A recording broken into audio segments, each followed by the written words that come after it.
episode 2 of I Need Wine. I'm Jessica. I'm Ashley, and today we're gonna get into toxic family members or toxic people in your life.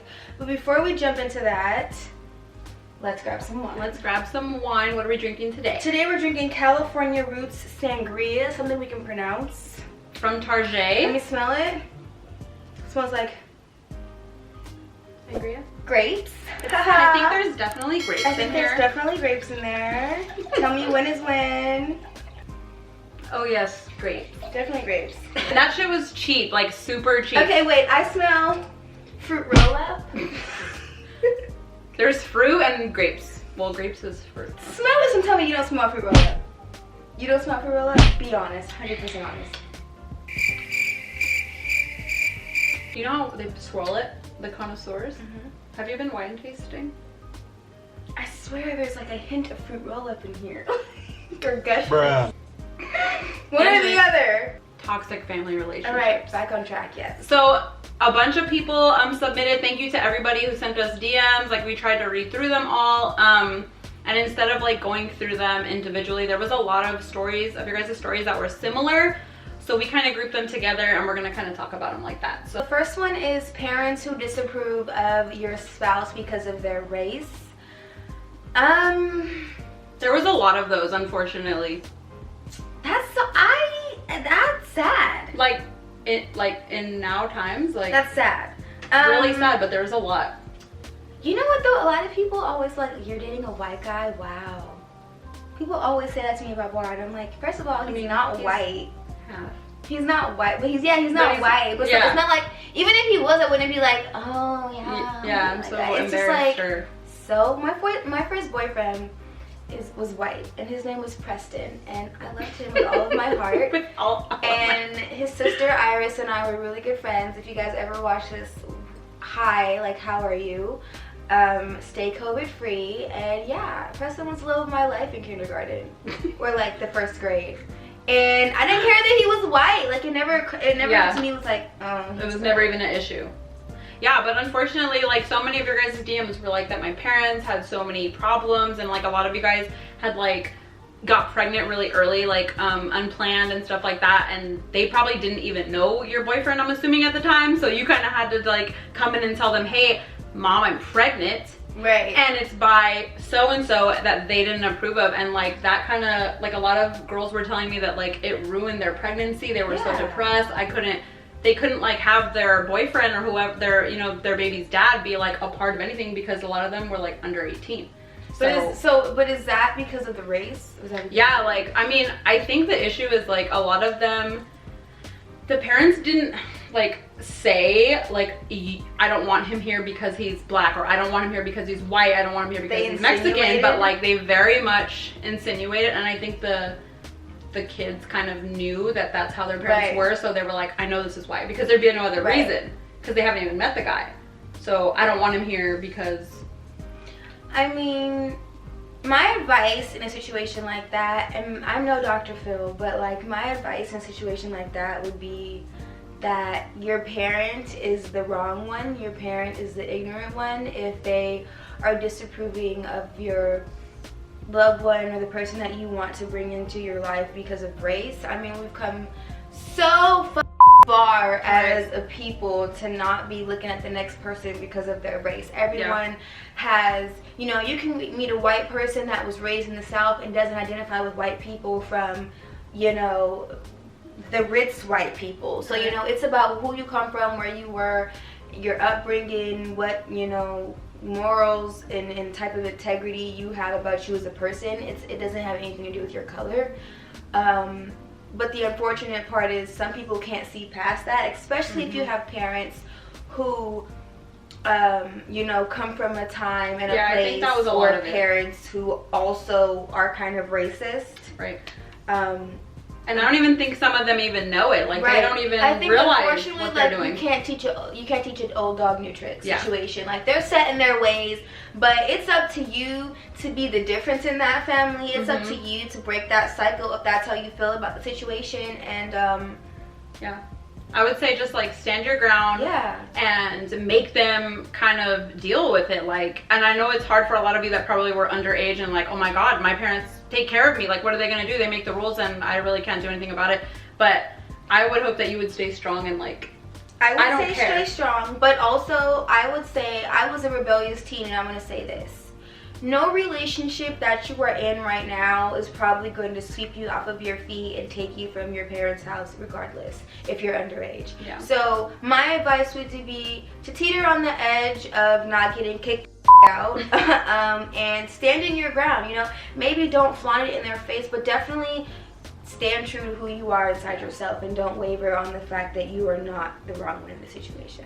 Or hopefully you can at least like say your piece and then that kind of be done with it and not aggravate the matter, at least until you're able to take care of yourself. A conversation, because sometimes I feel like people are ignorant because they just simply don't know the facts. You can't assume who knows something. Right. You think that common sense is common sense, or you know, people know things, but people don't know shit. Sometimes you have to tell people how you're feeling and what you see to kind of get them to see through your eyes. And sometimes people receive that and want to change and want to respect you. Sometimes they don't, but it's worth a shot. That's the whole reason why I said, like, I think you should at least try to push the envelope a little bit. Yeah, I don't think you should like put yourself on the street or anything, but definitely try and make them understand and really come from like, hey, I'm your daughter, I'm your son, or whatever. Like, I love you and this is who I care about, and hopefully like it works out. Stand your ground. Don't get kicked out, but stand your ground and hope that your parents like really understand and can like move forward. And yeah. Right. So the next topic is toxic family members or mother-in-laws who get in the middle of your relationship. This was probably 80% of the messages. I get these a lot. Yeah. I get these a lot. Right. So luckily, I don't have to deal with that. My husband's, my mother-in-law is great. She's very like the mother-in-law you would want. She's very supportive. She helps us with the kids. She will help us with anything we need, but absolutely never in 7 years has ever got in the middle of our relationship, of our parenting, of our anything. I mean, like, she spoils the kids more than we would like, but like, you know what I mean? She never like, yeah, she never like gets in the middle of any of our stuff. Like, very much just like lets us stay in our lane, and she's there to help like all the time. But I have a sister who's had to deal with like all of that stuff. I have friends who've had to deal with that like a lot. Like, I'm really the one that's like probably like the, what is it, the minority.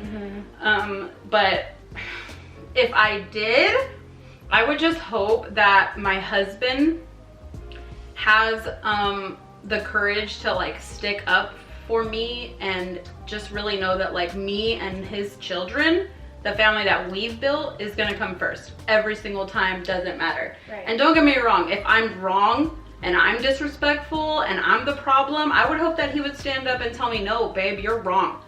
And eventually I know I would see that. Like, I could be a brat and all that stuff, but like, if you really tell me, like, let me go reflect, and I'm probably gonna be like, I need to reflect. You were right. You were right. And that's what I would hope for my sons to be. Like, no, I want you to tell your wife if you're wrong, but like, if she's right, or you believe that she's right, like in your heart, and maybe I'm wrong because I'm not perfect, I would hope you would stick up for your wife and your family. And don't ever pick me over them. You know what I mean? Yeah. But can I pass? Next subject. Anyway, well, the bottom line is, I think that you should really talk to your husband, your boyfriend, your baby's dad, any of that. And if he cannot come to terms with at least finding like a middle ground. Now, I don't think that you should expect him to be like, fuck you, mom, I'm never talking to you again. She's right, you're wrong, period. And because at the end of the day, like, that is his mother. That is the person who, like, you know what I mean, changes diapers. Yeah, like everything. You can't change that bond. You don't understand that. Because I mean, I love my mom, and I don't want, I mean, usually it's like the mom's, or the woman's mother is not normally like as interjected. Like, moms can let go of their daughters a lot easier than, you know, the other way around, moms letting go of their sons.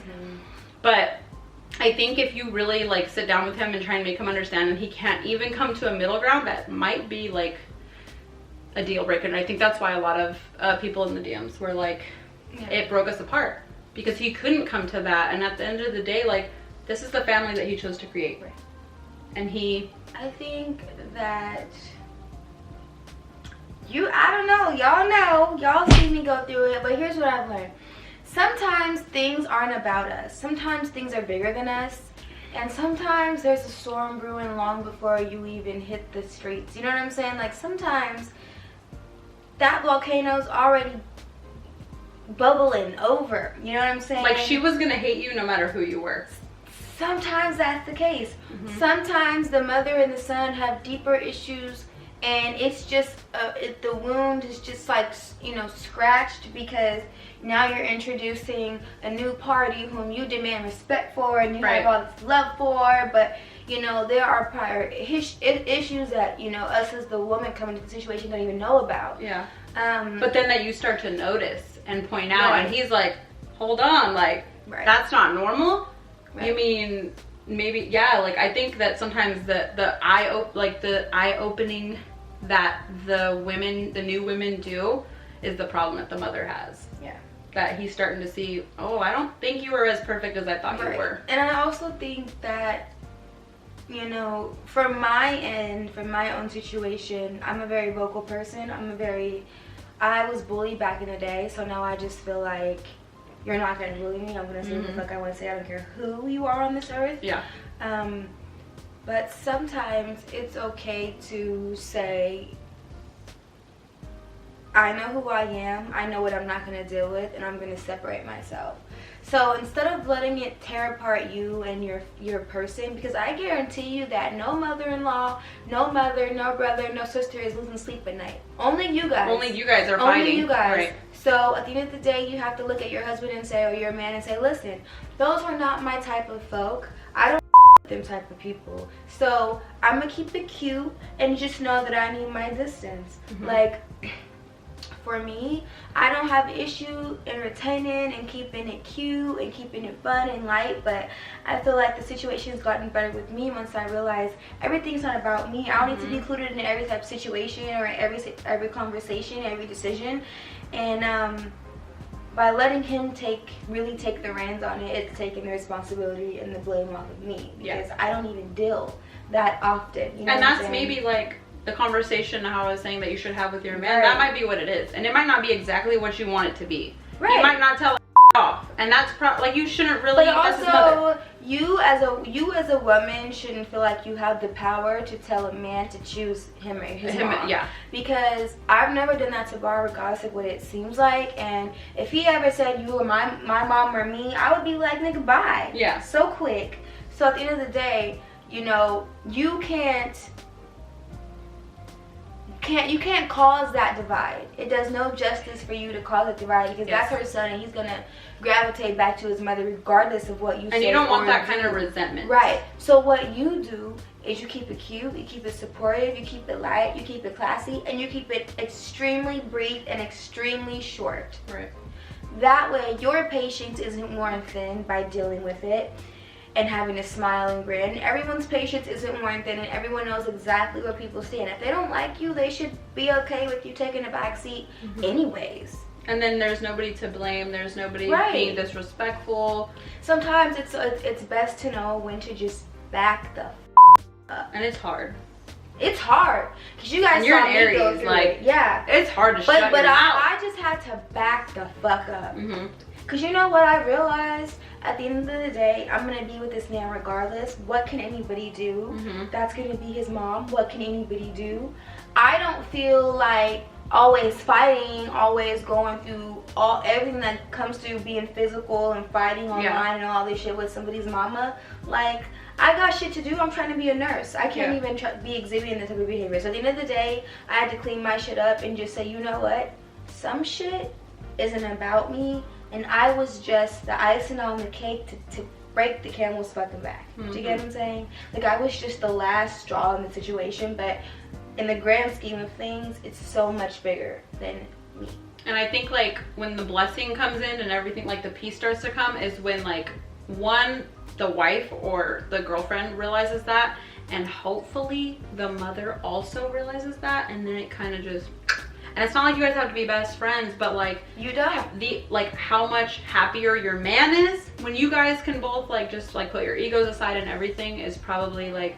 And there are some times where it will never be fixed. Right. But sometimes if you can come to that kind of agreement, like it's probably.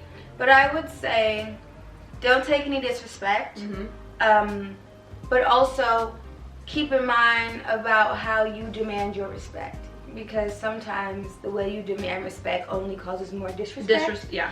So, you know, instead of doing like me, if you're here, you know what the fuck I did. But instead of doing like me, you know, go to your man and say, listen, this is what I need, this is what I'm expecting, this is what I expect. If you can't, I'm bouncing, I'm out. Yep. I'm out. And it might take him a second to get it, but when he gets it and when he catches it, his love for you will be stronger, because instead of disrespecting, all you've done is maintain your standard. Do you know what I'm saying? Yep.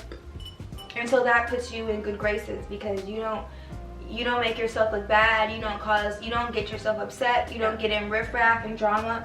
All you do is simply look at the man who you sleep next to and tell him what you expect and what type of behavior you will accept. And there's nothing wrong with that. So hopefully, like all you guys that DM'd, hopefully this advice like kind of helps and makes it a little bit easier. I know like there's a lot of, you know, issues out there that aren't this easily fixed, but this is the advice that coming like from her experience. Obviously this one's not really Keep mine. in mind, I've been with Bar for 5 years, going on 6 very soon this year, and it's not an easy road. It's not an easy road when you're trying to blend two families from 2 separate backgrounds. It's not easy, and if you love that person, it's gonna take some elbow grease. So, yep. Hopefully you guys are willing to do the work and can like work it out for your kids and everything else. So the next topic is, this is probably my favorite one. Strict and controlling parents. So we got quite a few DMs about this one as well. And I think a few of them were like teen pregnancies, and obviously, yes, the parents are gonna want to be controlling. They're gonna be strict because they thought they already fucked up. They're like, look what I let happen. So now you're not doing shit. You're gonna do things my way because obviously your way got us into this mess. And there was a lot of people that like are older, like, you know, I was gonna say our age, we're different ages, maybe in the middle, and are like, look, my parents now, they couldn't live without my kid. You know what I mean? They're everything to them, but at the time they made it very stressful as far as like their pregnancy. You know, it's like, you're bad because look what you did, look what you did, look what you did. You shamed our family. I'm embarrassed of you. You know, they wouldn't give them baby showers because it's like, why? We're not celebrating this, you know what I mean? Which is like, how horrible. Putting yourself in your shoes. I have a daughter, okay?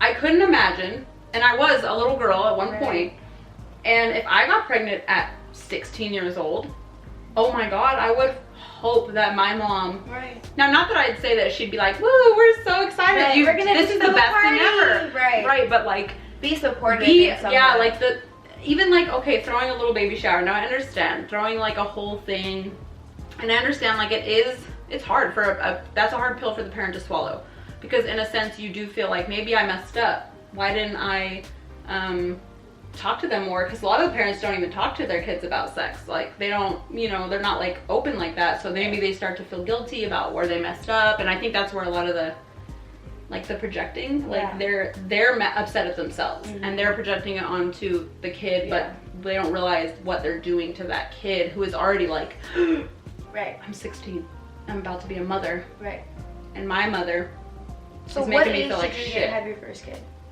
So I was older. I was 25.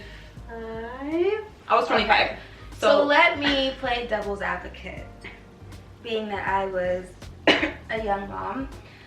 I'm gonna say that my mom was not super strict, but my mom was very much so like, you can't set them out over there.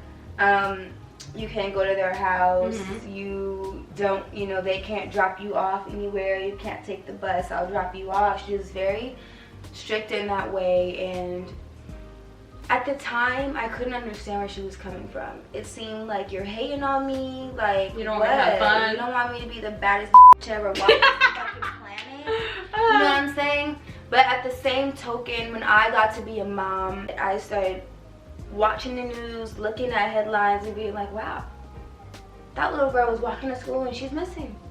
Human trafficked. She's missing. Thin air. That's how Parents fast. can't find her.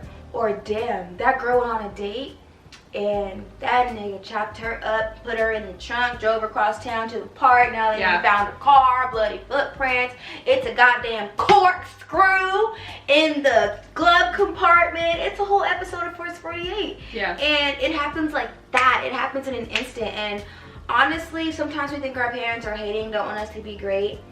And some parents are crazy fucking strict and do too much, and then you loosen the reins. But a lot of the times we don't understand the dangers of this world, and you just can't until you become a parent and you're trying to protect your kid from the dangers of this world. So I would say it's somewhere in between. It needs to be somewhere in between. A balance. Hating on you and keeping you safe. You know what I'm saying? Yeah. Like, because as a mama, I can't let you have too much fun with the boys. But I can let you go to the movies. You know what I'm saying? Like, it's a mall trip. Yeah, it's a balance, because as young kids, as teenagers, you don't see the danger and the harmless things you guys want to do. And there is so much. There's so much. Just with you get in the car and your friend driving you to school. You know what I'm saying? You guys could get in a car accident. Yeah. And your parents will never see you again. Have to identify your body. You don't think about that because you just want to ride to school. Never. Yep. You just want to ride to school, but it's not all good in the hood like y'all kids think. Yeah. Some shit ain't sweet. A lot of shit ain't sweet. And a lot of shit you think is sweet is because your parents protect you. Like my nieces, obviously you know them, but like they're 13. And they would kind of like talk about like, oh, like my parents, they don't let me go to the movie. Obviously, this is pre-COVID. But I remember going to the movies earlier than that. Now I think that like everybody sees more like on the media the real shit that goes on, which probably was going on then, but you couldn't see it as much. You didn't know. Yeah, you didn't know it as much, so like, you know, no fault of our parents. But like, I'm like, I think they would kind of ask me and be like, can you talk to my mom? And I'm thinking like, no, because I wouldn't want you to go either. Here's how I would be. And here's how my dad was with me, and I appreciated it. My mom was more strict. My dad was more... do whatever you want. You know, and I think that that's kind of this most dynamics with girls and their moms and girls and their dads. But I could go to my dad about anything. Sex, drugs, stealing cars, robbing house, anything I wanted to go to my dad about. And he would tell me, like keep it real. This is what snorting cocaine is going to do to you. You might like it, but it's gonna rot your, you know what I'm saying? And then he'd be like, but if you want to get it, I know where to get it from so you don't get the bad shit. Like, my dad was one of those parents where it's like, I'm not gonna encourage you, but if you need condoms, I'm gonna tell you what's the best condoms to get.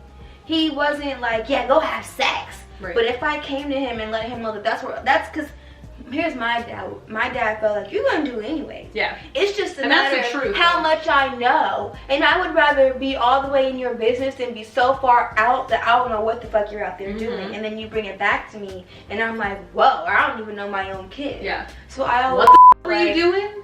Right. So I always felt like I wanted to be a parent who remembered that I was once her age.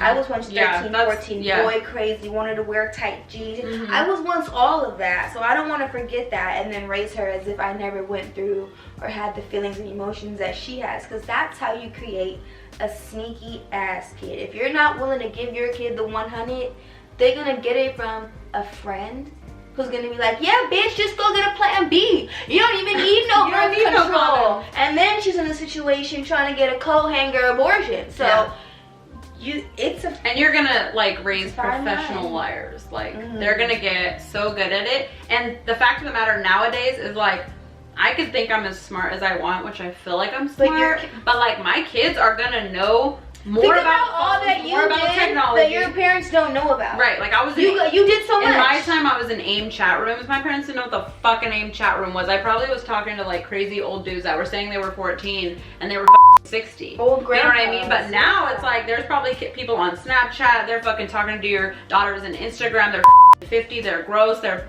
like. That's the type of shit that really, like, some parents probably don't even, it's over their head. They don't even know. And we think we'll be in it, but we won't.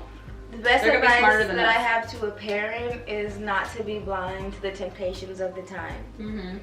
And to, you know, what technology these kids have and what they have access to. You got to be ahead of the game because, you know, you want to teach them the real and raw and true of and core coming from your home and your beliefs before they get it from a parent. I mean, from a friend or a friend's parent or Google or some Reddit subpage where the information is not accurate and not coming from a good place. So it does you no justice to be like, sex, that's nasty. Never. Meanwhile, you got 5 kids, 5 baby daddies. Yeah. You know what I'm saying? You like, Mom, you know what the fuck you're talking about. You gotta keep that shit real with your kids when the time is appropriate. Now, I'm not saying that when they 6, you bust it down to them. Yeah. You know what I'm saying? When the time is appropriate and they come to you, you know, but you gotta and leave I feel that like door with open. your kid, you'll know in the time. Yeah. You'll know your maturity level, like where they're at, and be like, right. This is probably the time I should start. And just leave the door open for them to bring it to you. Because if you shut it off, then you don't know. And I'm telling you, it's a lot of these little girls putting little thongs under their, you know, little outfits, and you don't know. And they a whole different girl at school. Or on TikTok. So I think to wrap up this whole like toxic, controlling parents, this is my best way to like advise you. If you are grown, okay? If you are, let's say, self-sufficient.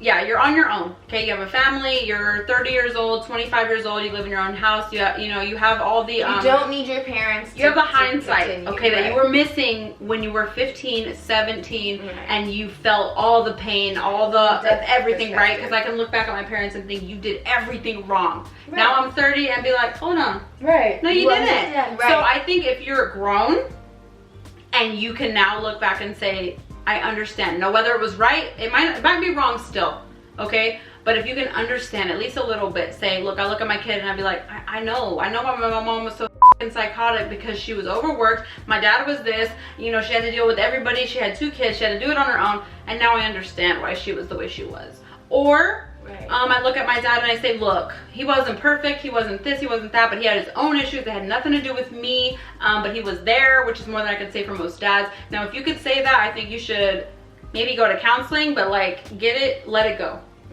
Now, if you're grown and you still say, absolutely fucking not, I would never do this shit that they did to my kid, because now once you have a kid, it's very easy to say no.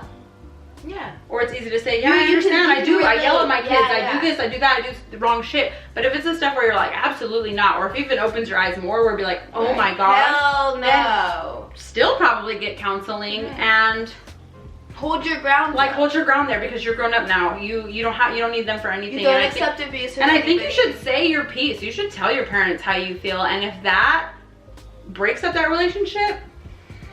But also, it's really sad, but like, you shouldn't say it's okay because you're my mom. It's never okay. No, it's never okay. No matter who you are. It's not. But I think sometimes, you know, sometimes we look for closure when when the fact of the matter is the situation is just the way it is. The way it is. Sometimes we don't get that closure that we need, and that can't keep you in this perpetuality of like sadness or drama or, you know, chaos. Like, sometimes you don't know why shit happened. You don't know what that person was thinking. But I'll tell you what, and we can wrap up on this note. When you look in the mirror and when you die and when it's all said and done, all you have is you. So you better be sure what you accept and what you won't accept, what you like, what you don't like, who you want around you, and what energy you want around you. You better discern all of that now. Because at the end of the day, you can't rely on anybody, a parent, a friend, a child, anybody. Honestly. Unfortunately. So, what I say is, to all my advice in all the situations is know who you are, stand your ground, and walk it out. Should we cheers? We should. And I have She doesn't hardly have any left. Pour a little bit. Let's cheers. Thank you guys so much for tuning in to another episode. Hanging out. I Need Wine. Episode number 2. If you haven't, please go back and watch episode number 1. So cheers to standing your ground, knowing who you are, not taking certain things from nobody, no matter who they are, but sometimes shutting your fucking mouth. Also knowing what battle is a battle and what war is a war. Yeah. And ultimately, a bad a bad bitch always wins the war. So baby, if you're thinking small in terms of just this little battle right here, take a step back and look at the big picture, because you want to make sure that you have the the W. You don't want the L. You definitely want the W when you step into the battlefield for the war. So take a step back, reassess, put your armor on, and go out there and make sure. Let's go. Cheers. Cheers. Thank you so much, you guys. Like, comment, subscribe. And don't forget to follow us on Instagram at INeedWine.series so that you never miss a giveaway or a post, a discussion. A poll, DMs, everything. Thank you guys so much. Bye. Bye.